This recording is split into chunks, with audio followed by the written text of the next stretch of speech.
Henry Cronqvist, and I'm the Dean of the Argus College of Business and Economics at Chapman University here in Southern California.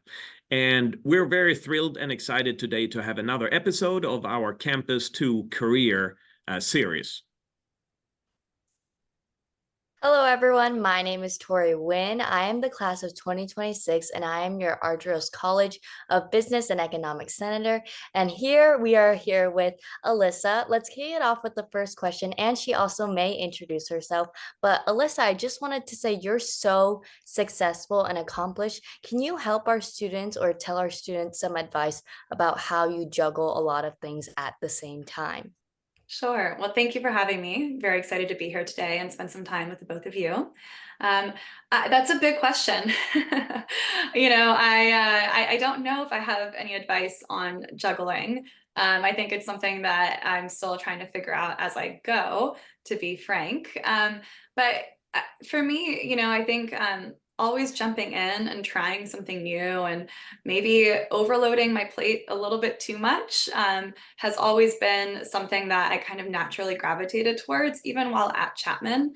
And it's kind of served its own, I just kind of figured it out as I went. And if I had to drop the ball somewhere, I did. So I guess, trial by error would be the advice that I have. And if something that just doesn't quite feel right or keeps falling off of that to-do list, there could be a reason for it, and maybe that's something that you're just not gravitating towards and go into a different direction. But I'd say fill up your plate, try everything, especially while in school.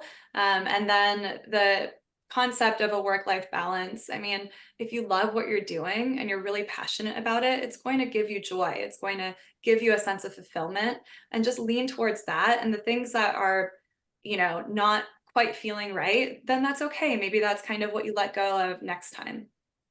So Alissa, you came to Chapman and then you graduated with 2 degrees from Chapman, both the Argus College and also from the Dodge College, which is about film and entertainment and media. And then you became a serial entrepreneur, and you also studied entrepreneurship in college. So, when and why did you decide to go down the entrepreneurial path? I don't think there was a specific when and why moment that I could point to, but rather a series of events and influences that did start at my time at Chapman. So the Center of Entrepreneurship began when I was a student at Chapman with Professor Richard Sudek. And he brought in many different voices to come speak to us, entrepreneurs who had lifestyle businesses, super cool ones, like a surf company, which I think is still around today, Almond Surfboards. I think they're based out in Newport. But, and that guy walked in barefoot and just told us about how, surfing was a passion, and he ended up starting a successful company that he's able to live his life the way that he wants to on his terms and runs his business. And then we had entrepreneurs who were venture backed, which is a very different kind of prospect than a lifestyle business. But we had both comparisons. And we also had opportunities to pitch to a network of real investors. So I participated in one of these pitches. I went up with a made-up business idea. Of course, I had prepared in advance and created a pitch and a slide deck and everything. And then afterwards, some of the angel investors came up to me and were asking me some very serious questions, wanting to invest in my made-up business, or at least take the next step in conversation. And I, of course, told them, oh, no, this is just a school project. But we were out there. We had real world experience brought to us in the classroom, and then opportunities that, we could further engage if it felt right to us, if it was something that we were interested in. And that was, just one example. Another class for me that really set the stage for my career was a class called Social Entrepreneurship, all about companies that give back. And again, it wasn't necessarily one specific moment, but there is a moment that I remember. A very good friend of mine suggested, we're sitting down picking our classes together, and he suggested, hey, you might like this. It's all about businesses that give back. That's kind of cool, right? And I'm like, yeah, that's very interesting. At the time, that was my first experience learning about a company that gives back. And ultimately, that class, again, was, the professor allowed us to was supposed to be a group project. And I asked her, can I just do it all on my own? Because I have this business idea that I kind of want to try, or, maybe try out, at least in the sense of this class format. And I also, for my second degree, which was in PR and ad, I did the same thing where instead of a group project, I proposed, can I make a marketing campaign or public relations campaign to go alongside this business plan that I'm doing for another class? And both professors said, go for it. Like, if you want to take on that workload, that's fine, by all means. And that business plan that I wrote ended up becoming a company that I launched years later, and actually set me on my path for what I'm doing today. Thank you, Alyssa, so much for sharing. I'm so glad that Chapman classes in itself have helped you grow. We see many of that things here, and that's why we take classes and go to school for that specific type of education to guide you down that route. Speaking of passions, what kicked that passion off for you? I know you explained it a little bit, but maybe you can tell us about your company. What was the turning point in terms of your success? What was that job decision? You can explain further. Yeah, so I guess in looking back at my career, I was always drawn to companies that are doing something unique or interesting. So my first job out of Chapman was a company called Buddy Media, which was later, or while I was there, was acquired by Salesforce. And the technology has been since integrated into the Salesforce Marketing Cloud. But I learned about that opportunity, again, by being out attending a conference, meeting people, an opportunity that I received through my network that I had built at Chapman. And the team there was just so passionate about what they were doing. So I could see their passion brought to the office day in and day out. And that translated to the rest of the team that was working for them. And I actually, at the time, I was already thinking about that, college business plan that I wrote and PR plan that I wrote, and thinking, how can I launch this? But started in this like social media marketing role in a startup, was part of this acquisition. I didn't love the corporate environment. It didn't feel right for me. And so I explored other opportunities. I was interviewing at other startups, and I decided, what if I launched my own? And I revisited that, old business plan that I wrote, updated it, changed it, and that ultimately became my first company, which was a backpack line that gave back to girls' education. It was called Hero, because you can't spell hero without her.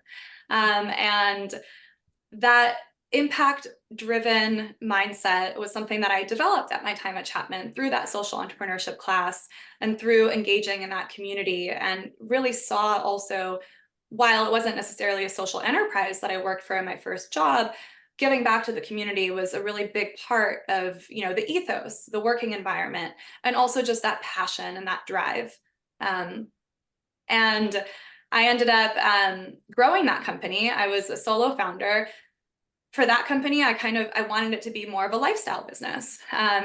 One of the examples that we learned about, at Chapman, just by meeting other entrepreneurs who had started lifestyle companies. So it wasn't venture backed. I, brought on a friend to help me design the actual backpacks, the products, learned everything I needed to learn about the technical side of fashion design through working, again, collaboratively with my friend, sourcing fabrics, sourcing textiles, building the design itself. And actually, I did an internship in college where I did have a design role, but this was a whole different caliber of, really taking it from start to finish. And so that backpack line was doing very well. But then I attended a climate conference. So I was growing the business. I was on the Forbes 30 under 30 list. I had many opportunities for new revenue streams, and I attend this climate conference, and everything changes for me. I learn about the impact of the materials that I was using, which were traditional synthetics, which are polyester and nylon. They're fossil fuel based, they're non-biodegradable, they pile up as textiles in our landfills and beyond our landfills, spilling out into the natural environment. And if you take a step back and look at the fashion industry overall, 70% of emissions come from raw materials, from the raw materials that we use, from the processing and making of the actual fabrics.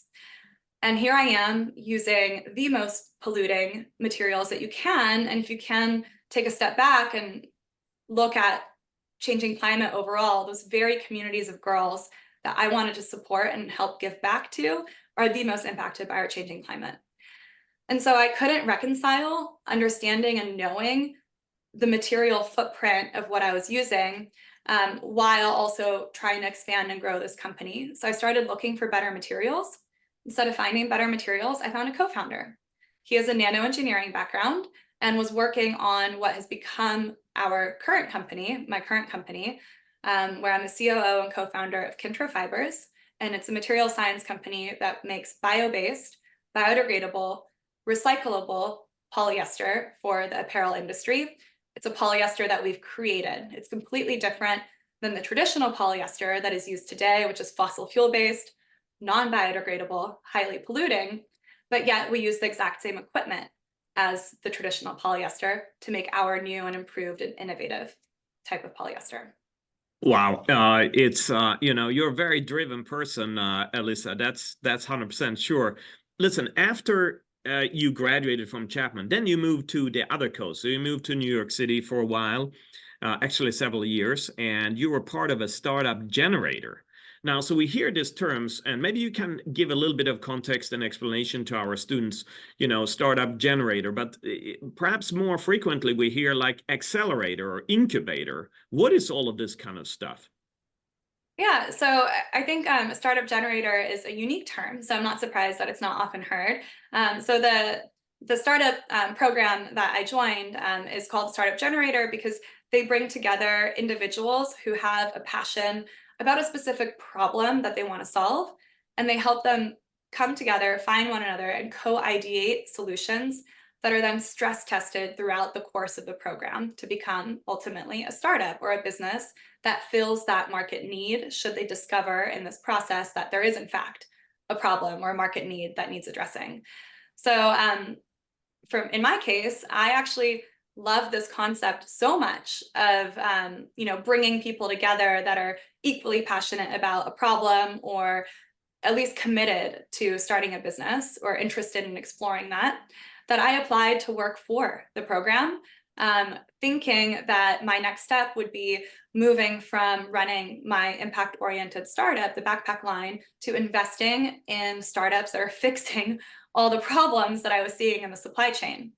I got the job, and so I started, in the role of kind of a program director, helping create the program that the founders would go through to stress test their ideas. And lo and behold, the person who is my co-founder joined the program looking for someone who had design, marketing, and other startup experience and background. And of course, we were obsessed by the same problems. That fossil fuel-based synthetics are the most commonly used fiber. The fact that they're non-biodegradable, not only does that lead to textile waste, it's like, it's basically like wearing a plastic bottle. So think about everything that you know and probably don't love about plastic bottles. It's the same stuff in your wardrobe. So every time you wash these clothes, millions of tiny fibrous plastics shed at the equivalence of 50 billion plastic bottles every single year. So if you imagine that volume in tiny fibrous plastic form, those get out into the environment every single year. And that's why biodegradability is so important, is to be able to be nature aligned, specifically compostable, so that in that oxygen-rich environment of a wastewater treatment facility or the sludge that's treated after the process goes through, materials can actually naturally, safely biodegrade in those environments. So these are just some of the problems that I was learning about as a designer, looking for better materials, and my co-founder was there taking a science-based approach to solving them. So we ended up, coming together, and I still remember the day that I had to tell the team, instead of working for you, could I join the program? And one of them handed the other like a $10 bill and was like, I told you so. I told you she'd be a founder. And so, I joined my co-founder to bring the solution to other designers, both small designers, independent designers like I was, and large companies to be able to scale this. Thank you so much for sharing, Alissa. You're so well spoken, and it seems to be that you're very passionate about the subject and your job in itself, especially because it makes so much sense that you liked social entrepreneurship because it completely is what you do. And so, if you had one piece of advice on how to get started on a job or a passion, what would you tell a student to do first? Should they do an internship? Should they just hop right in it? Is research important? Let us know. It's a great question. I think all of the approaches you just mentioned can work. For me, I was always a hop right in it kind of person. The reason I moved across the country to New York was I was applying to a few different positions in Los Angeles, looking at opportunities there. And then I just really, felt drawn to this company that ended up being my first job out of college, Buddy Media. And I had a great phone interview with them, but then they said, "Oh, if you're not in New York, call us if you're ever here." I called them 1 week later and I said, "When can I come in for my in-person interview?" And they were like, "What?" But it worked out. And for I had done a summer internship in New York previously, which was in design. I was a design department of St. John Knits. I had applied to their California office in their sales marketing program. And when they called to give me the job offer for that summer internship, I actually turned it down because I was wanting to move to New York and see what living there could be like. And they said, "Oh, well, we have a design department there. Why don't we put you in touch?" At the time, I didn't have any knowledge of design and didn't have any design experience whatsoever. I was a PR and marketing student and, business. So I didn't know like what could I possibly contribute, but I wanted to be in New York. So I said yes. I had a phone interview with them and, they said there's a lot of admin oriented task work that's very needed. In fact, they do a lot of, planning together with the sales team and production. So they thought my skill set could definitely translate, and why don't I come on over? And so I did. And, that internship, of course, was a great experience for everything that happened thereafter, which was, this kind of design oriented career approach that I ended up taking.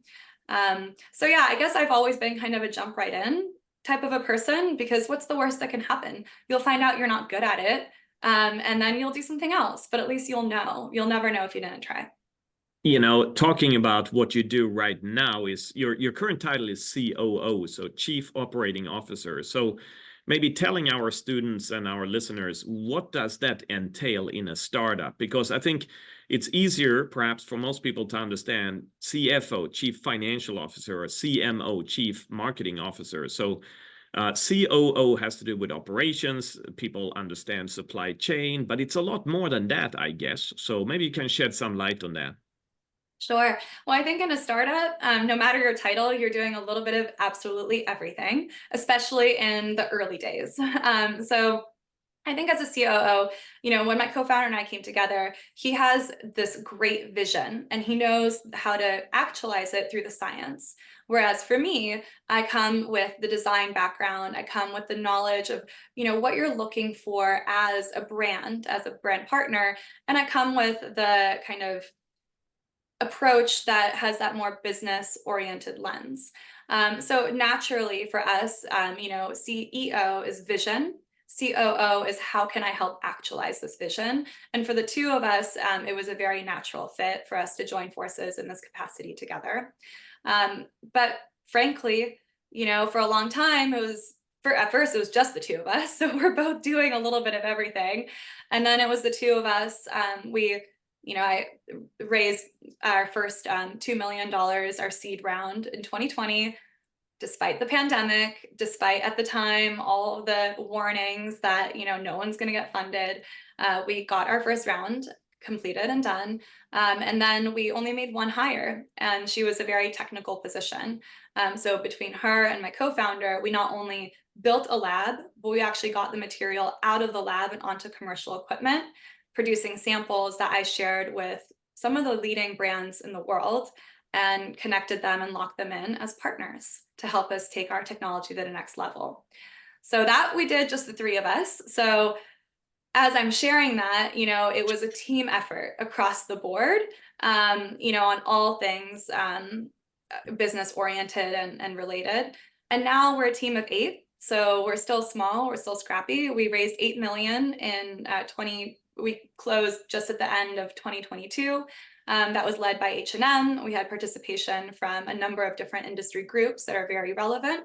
And then we hired some more people, but it's still, everyone has the opportunity to get as involved in a certain area of the business as they feel they can contribute to and as they want to contribute to. And I think, you know, for my co-founder and I, it's now we both are still very active in the everyday aspects of the business. We're also, you know, building our future forward vision, what's coming next, and having our eyes on the horizon, and making sure that our team is very empowered and taking the correct actions on a day-to-day manner. Well, there's so many things that you have accomplished. Alissa Baier-Lentz, we talked to today, and we really appreciate your story as an entrepreneur coming out of Chapman with 2 degrees. Thank you so much for your time today, and thanks for sharing with our listeners and with our students all the many things that you're up to, that you have done, and that you will do in the future. All the best of luck to you. Thank you. Thank you for having me. Thank you so much.